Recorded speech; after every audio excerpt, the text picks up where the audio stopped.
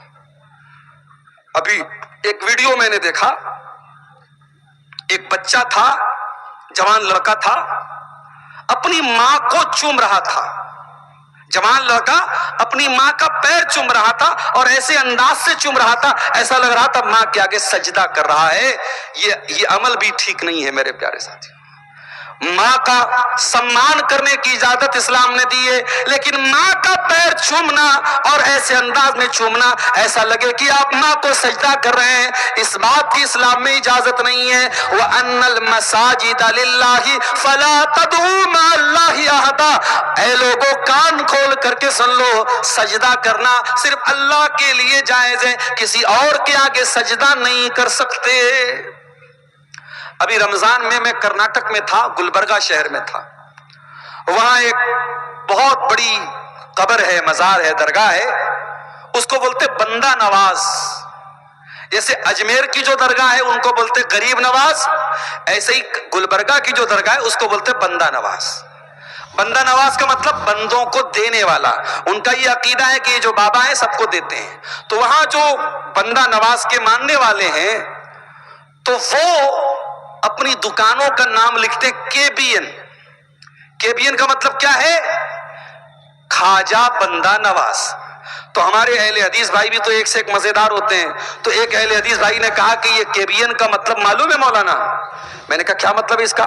تو بولے اس کا مطلب ہے کوئی بھروسہ نہیں، KBN کوئی بھروسہ نہیں۔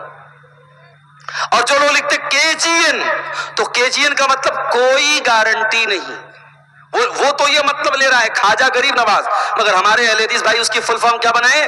کوئی گارنٹی نہیں۔ اچھا کچھ لوگ لکھتے YKGN، یا خواجہ غریب نواز، تو اس کی انہوں نے کیا بنایا؟ یقیناً کوئی گارنٹی نہیں۔ تو یہ ہے، یہ عقیدہ ہمارا ہے، اللہ تبارک و تعالیٰ کے سوا کوئی ہمارا غریب نواز نہیں ہے، کوئی بندہ نواز نہیں ہے، کوئی دستگیر نہیں ہے میرے پیارے ساتھی۔ آج امت کو کہاں لے کے چلے گئے میرے بھائیوں؟ ان بزرگوں کی قبریں بنا کے ان کے اوپر سجدہ کیا جا رہا ہے، چادر چڑھائی جا رہی ہے، عورتوں کا ریلا لگا ہوا ہے، عورتوں کی لائن لگی ہے۔ کان کھول کے سن لو میرے پیارے ساتھیوں، دنیا کا سب سے بڑا پاپ شرک ہے۔ ان الشرک لظلم عظیم۔ اگر ٹینشن سے بچنا ہے، اگر غم سے بچنا ہے، اگر پریشانی سے بچنا ہے تو سب سے پہلے شرک سے بچنا پڑے گا، اپنے دامن کو شرک سے بچانا ہوگا۔ تو یہ پہلی چیز ہوگی۔ اسلام میں غم کا علاج کیا ہے؟ توحید کو اپنا لیجئے میرے پیارے ساتھیوں۔